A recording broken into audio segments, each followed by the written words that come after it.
What's up, guys and gals, and welcome back to another Division 2 video.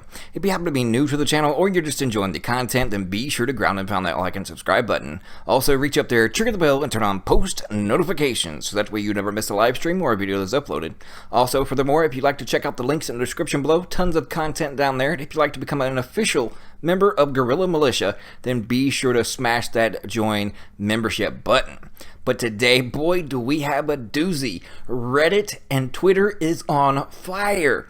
There's tons of people that's done grabbed their pitchforks and their torches, and they are ensuing this march upon the madness that has ensued later today because the PTS for Title Update 6 patch notes have been released.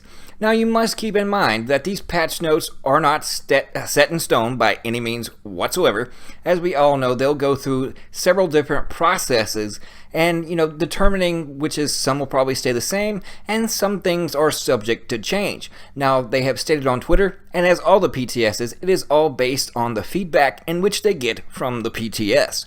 So if you're a part of the PTS, or if you just don't see the Eagle's wings getting clipped by a whole 15%, then be sure to go let them know on Reddit and all the Ubisoft forums concerning the PTS on Title Update 6.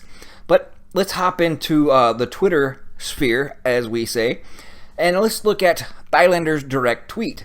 Because I know some of you are out there directly pointing the finger, like, oh, you wascally wabbit. No, it is not the PvP community's fault. Frederick Thylander tweets out, and this is directly toward a tweet that someone sent to him. Again, it is not because of PvP. We feel it's way too strong, bolsters a bunch of builds that should have to sacrifice damage, makes all other guns unusable by contrast, and essentially terminates the loot game. Well, let's break that down, shall we? Well, it is hidden behind, or I should say locked behind, some of the hardest content that is currently in the game.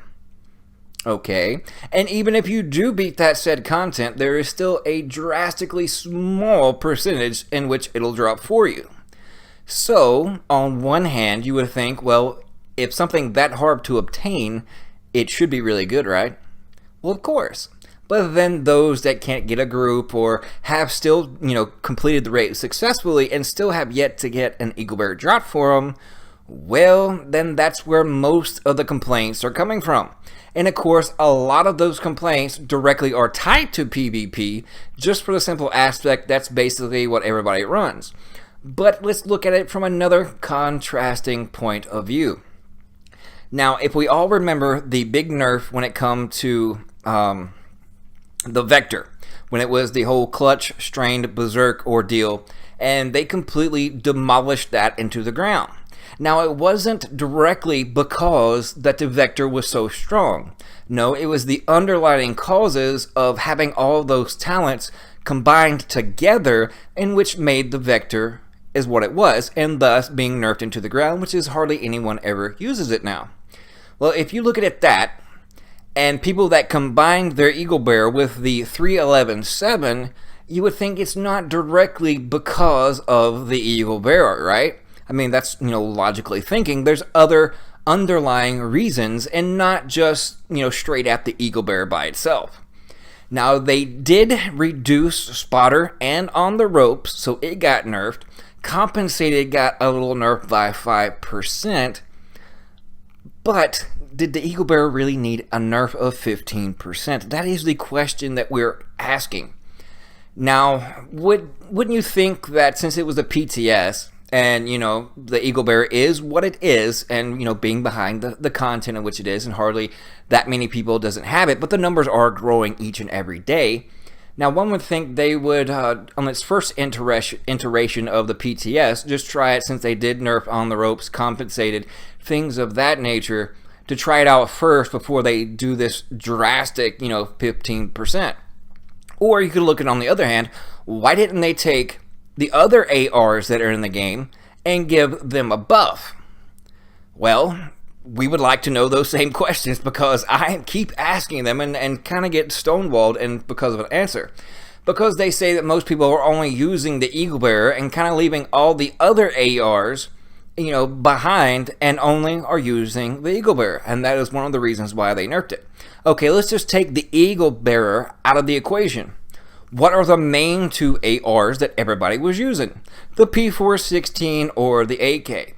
So if the Eagle Bearer wouldn't even in the game, then that still leaves everyone, 90%, are using the P416 or the AK and leaving all the other ARs in the wake and leaving them far behind, such as the CTAR, the M4, the FAL, the F2000, the FAMAS, things, all the other ARs, I mean, the ACR, I mean, things of that nature. So in their own logical thinking and the way they explain the reason why they nerfed the Eagle Bearer, you would think that that should also apply to the P416 and the AK if you go along the same lines of their thinking process, right? Or you would also think then maybe they would just give all the other ARs, such as the CTAR and M4, a slightly larger buff, but in turn also give the P416 and AK a smaller nerf to kind of more or less bridge that gap. That's what most of the inquiring minds that have a sense of logic think that's what somebody would do instead of just nerfing something into the ground. So if they leave it as stands, of course all of social media is saying, well, why try to even complete the raid anymore, because basically the only reason why they're trying to beat the raid is for the Eagle Bearer. So it's kind of making it like, is it even worth the grind and the low drop rate to try to get this weapon anymore if it sits as stands with the current PTS patch notes? Now, if they leave it as is, then it's still going to be around 2k stronger than your highest P416 out there, which is still good, counting the talents of tenacity and things of that nature. But when there are people currently outbeating people that are using the Eagle Bearer with the P416 or just using a 40k LMG, then one kind of figures, is it really the Eagle Bearer, or is it just the builds that people are using? Because to match the Eagle Bearer, more or less people are using the P416 with the Nemesis as their secondary, and then slapping Precise on anything and everything, and they're actually out DPSing the Eagle Bearer when it comes to headshots then. Because you cannot use two exotics in the same, so you can't use the Eagle Bearer and the Nemesis. And speaking of the Nemesis, it is the strongest marksman rifle out there, and is an exotic that basically anybody can use. It's just like a little mini quest that you have to go through in order to obtain it. It's not locked behind any particular content, but it is far above leaps and bounds the same excuses they give us as far as nerfing the Eagle Bearer, but yet they leave it untouched. Case in point, also the M60. Because if this stands, and people are already using, still using, I should say, the LMG M60, and it's hitting for over 40k, but yet you also leave it untouched. So one would think, well, aren't people just going to continue to run their same builds and then just go back to the LMG M60 at that high and same base damage that was already above the Eagle Bearer?